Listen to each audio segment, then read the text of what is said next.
समारोह में आया था। शमा जी उनके परिवार के बेटी के कार्यक्रम में शामिल हुआ हूँ। सबसे पहले उन्हें बधाई, दोनों बच्चों को बहुत बहुत बधाई और शुभकामनाएं। उनका जीवन आगे बढ़े, स्वस्थ है, आगे तरक्की और खुशहाली उनके जीवन में आए। मुझे नहीं पता कि कहाँ कहाँ नाम बदल रहा है। ये बीजेपी वाले हैं। आपके आने से पहले मुझे जानकारी मिली कि लगभग 2 करोड़ रुपए का इन्वेस्टमेंट आ रहा है शिक्षा के क्षेत्र में। उसका ये सरकार प्रचार कर रही है।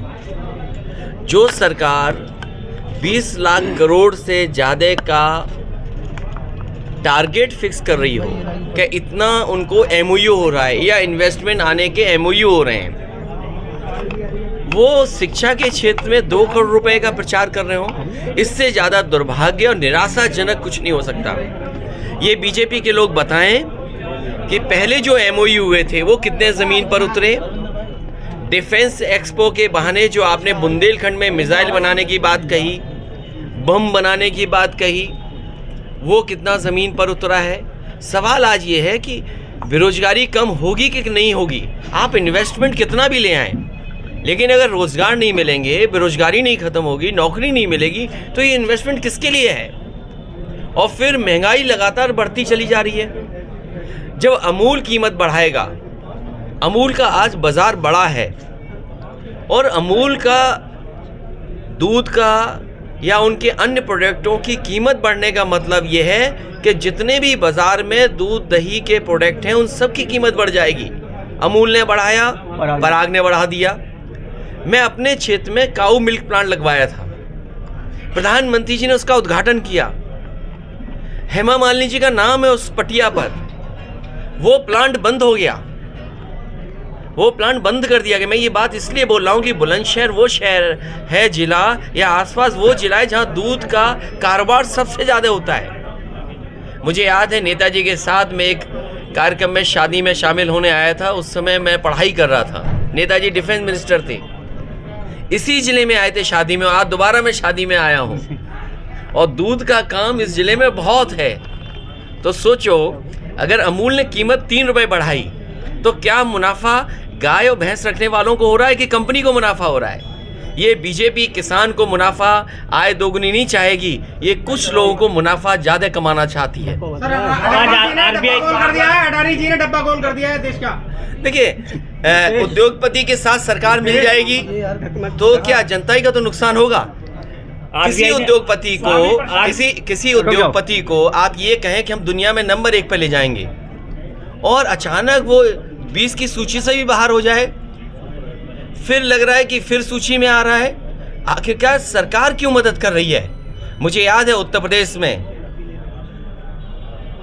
सरकारी कर्मचारियों का, बिजली विभाग के लोगों का प्रोविडेंट फंड का पैसा DHFL में इन्वेस्ट किया गया था। DHFL नुकसान उठा गई, कंपनी फेल हो गई। उस समय जिन अधिकारियों ने फैसला लिया उनको जेल भेज दिया गया। मैं ये जानना चाहता हूँ बीजेपी के लोगों से, सरकार से, कि जनता जानना चाहती है कि अगर DHFL में पैसा लगाने पर उस समय के अधिकारी जेल जा सकते हैं, तो LIC और SBI का पैसा जिस कंपनी में लगा है उनके बड़े अधिकारी कब जेल जाएंगे। आप ED, CBI, इनकम टैक्स लिए घूमते हो। आज लखनऊ को सजाने के लिए आप रिवर फ्रंट में जो ED, CBI और इनकम टैक्स में, उसमें आप रोशनी करना चाहते हो। आखिरकार सरकार चाहती क्या है। 2024 में क्या शरद पवार जी के साथ थर्ड फ्रंट बनने की उम्मीद। गन्ने का भुगतान नहीं करा पाएगी सरकार। RBI ने सलाह ब्याज हाँ, गन्ने का इसलिए कह रहा हूँ कि इनको 2022 नहीं आया, इनका भी बीजेपी वालों का 2022 आएगा ही नहीं, क्योंकि 22 आने का मतलब है किसान की आय दोगुनी होना। वो जानते हैं आय दोगुनी नहीं हुई तो वो 2022 स्वीकार नहीं करेंगे। 2022 आ गया। आप में से जितने पत्रकार साथी हैं वो सब जानते हैं कि उन्होंने यही वादा किया था कि 2022 तक आय दोगुनी हो जाएगी। आज गन्ना किसान का भुगतान नहीं हो पा रहा है, चीनी मिलों का अभी बकाया है, किसानों को देना है पैसा। आखिर सरकार क्या कर रही है। और मुझे खुशी है इस बात की कि शरद पवार जी का प्रयास हमेशा रहा है कि एक विकल्प के रूप में कोई न कोई पार्टियां मिलकर के फ्रंट बनाएं, गठबंधन करें और इस तरह के काम में मैं समझता हूँ तेलंगाना के मुख्यमंत्री जी लगातार काम कर रहे हैं, ममता बनर्जी जी काम कर रही थी और वो अभी भी इस प्रयास में हैं, नीतीश जी भी इस प्रयास को कर रहे हैं। तो मुझे उम्मीद है कि जिस तरीके से भारतीय जनता पार्टी ने किसान व्यापारियों को निराश किया है और कुछ लोगों को मुनाफा कमाया है, आने वाले समय में जनता इनको हटा देगी। अखिलेश जी, ओम प्रकाश राजभर ने ये ट्वीट से कांग्रेस महागठबंधन की बात देखिए, करती है और जब चुनाव आता है तो वो भाग जाते हैं। अरे अच्छे मित्र की परिभाषा यही है कि मित्र का जब बुरा दिन आए तो मित्र खड़ा दिखाई दे। अरे बीजेपी के मित्र लोगों कब खड़े होंगे? और मुझे उम्मीद है के लोगों के लिए कहाँ जगह मिलेगी? जो आंकड़े दिखाई दे रहे हैं या जो सेंसस दिखाई दे रहा है, मुझे लगता है सरकार फिर मित्र का भूमिका में है। आरबीआई के लिए सर, आरबीआई ने आज ब्याज दरों को बढ़ा दिया है, इस पे क्या कहना है? अखिलेश यादव जी कार्यकारिणी में शिवपाल जी के लोगों को भी जगह मिलेगी? अरे भाई, कौन सा चैनल चलाते हो? आरबीआई पे सर चाचा पूरे पार्टी के साथ है और सबको एडजस्ट किया जाएगा। सर हमारी पार्टी और पार्टी का दिल बहुत बड़ा है। ओम प्रकाश राजभर ने बयान दिया है कि आज ब्याज दर बढ़ा दिया है कि जाति व्यवस्था जो कि पंडितों ने बनाई। देखिए, उनसे बड़ा जानकार कोई नहीं हो सकता। और मैंने ये अभी कुछ दिन पहले कहा था, ये बीजेपी के लोग रिलीजियस साइंटिस्ट हैं, रिलीजियस इनोवेटर्स हैं, इनोवेट करते हैं चीज़ों को, इनोवेशन है इनके अंदर, ये कुछ भी कर सकते हैं। अरे आपको याद नहीं है, एक बार मूर्तियों को दूध पिलवाया गया था, वो कौन लोग थे? उस साजिश के पीछे कौन लोग थे? बीजेपी कुछ भी कह सकती है, कुछ भी कर सकती है, उनके नेता कुछ भी कहलवा करके आगे बढ़ सकते हैं। ओम प्रकाश राजभर ने बयान दिया है अखिलेश यादव घर के बाहर शूद्र हैं और घर में क्षत्रिय हैं, आपकी क्या टिप्पणी है? कितनी अच्छी बात कही, बड़े जानकार लोग हैं। लगता है बीजेपी वाले अच्छी ट्रेनिंग दे रहे हैं दिन और रात में इनको। राहुल गांधी कह रहे हैं कि बीजेपी अधर्म कर रही है। देखिए, राहुल गांधी जी कभी कभी तो ठीक कहते हैं। आप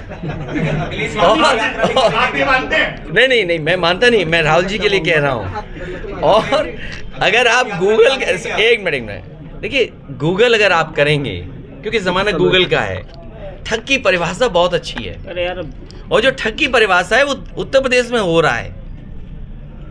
तो मैं समझता हूँ राहुल गांधी जी कभी कभी ठीक बोलते हैं। सर, महंगाई किसान की बात नहीं हो रही है, धर्म की बात हो रही है राजनीति में। तो इसीलिए तो मैं कह रहा हूँ, पत्रकार साथियों हमारी मदद करो इसमें कि सवाल महंगाई पर, बेरोजगारी के पूछे जाए बीजेपी वालों से।